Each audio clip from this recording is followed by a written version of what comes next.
Okay, give another round of applause for Christina.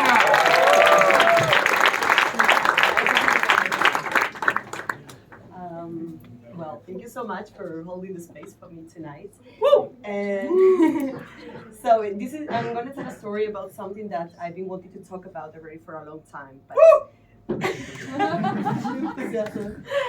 But it's kind of like it becomes like very real in a specific moment and it kind of fades away. So I just said I'm gonna just take a slot in Mestrap and I'm just gonna do my best to connect to what made me think about this so many times.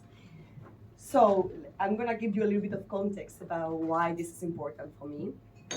So there's been a period of my life in which there's been like a big transition. Let's say that there were like up to 2017, my life was going in a very automatic pilot kind of way. It didn't feel like my life. There were so many mornings I woke up and I was like, is this really my life? I don't feel connected to it. It doesn't feel real. Like there must be something that has to change. But I never knew how that will come, no idea.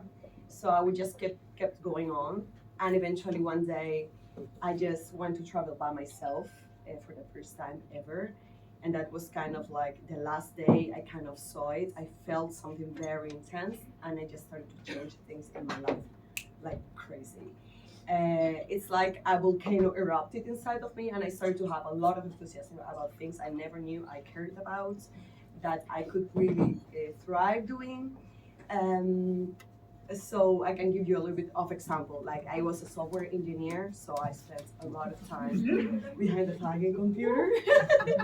It was not a lot of fun, and also the people I will interact a lot with were engineers, so also like not the most really fun as you can imagine.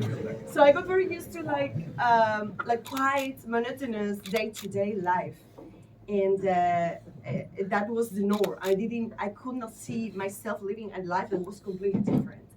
So after these travels, I what happened? I quitted my long-term relationship. I started to move around, and then I went all the way to Australia to I don't know without a plan at all, a sabbatical, no plans.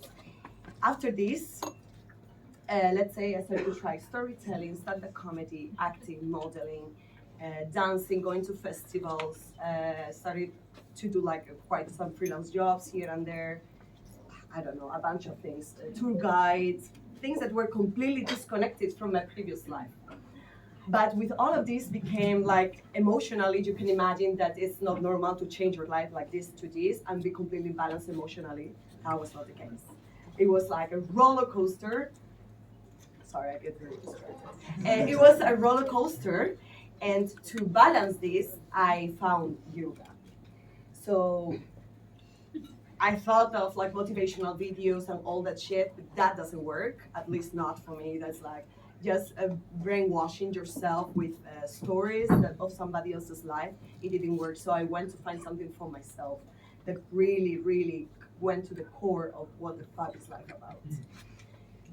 Has ever anybody here wonder about what the fuck are we doing here? Can you raise your hand? Yes.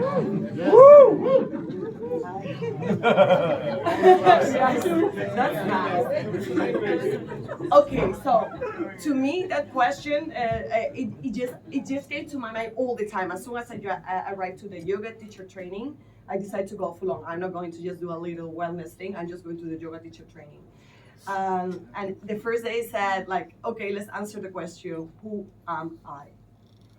That was the first question when we started the class. I was like, well, we're starting serious here.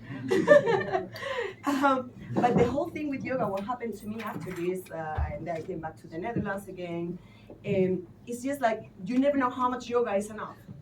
I can be all day doing downward facing dog, all day doing like sitting, and it's just like, when is enough? When can how much is I live my life and how much I do yoga? And I started to feel like, oh my God, finding all these spiritual things, all these therapies I could do. I'm like, it's infinite. It's never fucking enough. I can be self-healing for the rest of my life and I will be fucked up anyway.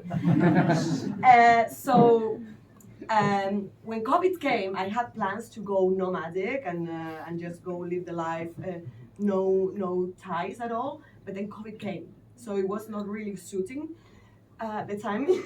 It was the other way around. I was planning to go nomadic, and then COVID came. So what made me go a lot in connection with myself. And I started to do silent retreats by myself at home.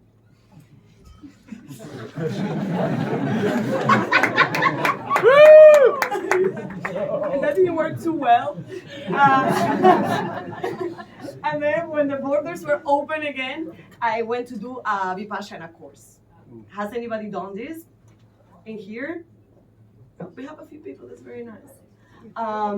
So for me, this was one of the things I experienced by myself. Is like I started to go into like a process. Let's say I'm meditating, I read a book, and I'm like starting to find what the fuck is life about. I'm reaching to it, and suddenly I'm hungry, and I'm like, okay, now I need to stop my enlightenment process because I need to cook. And it's very like paradoxical. Like it's two realities that don't blend in together very nice. So when I went to the Vipassana, I felt like a blessing of like suddenly nothing was disrupting my process of observing myself. Like there's always something going on here, and it's most of the time unrelated to what's happening around you. I mean, there is a little connection, but it's inside of my fucking head in this case. I don't want to judge you. Maybe your brain is very quiet. But to me, like I just want to mention, I want to bring this up, that for me, having the space to really observe quietly without any fucking disruption, what the hell is happening inside of myself, gave me such a peace, an ability to just enjoy silence, enjoy stillness, and really construct a foundation from well-being, like just by existing the way I am. And I encourage, I don't know, I don't want to do this like a selling Vipassana, but for me it really worked very well to really take a step back from my life, and because I know it will never be enough.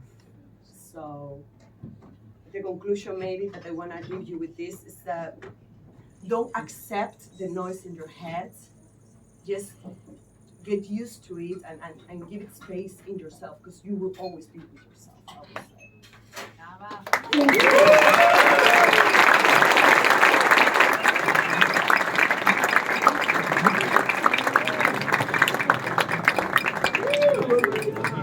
Another round of applause for Cristina.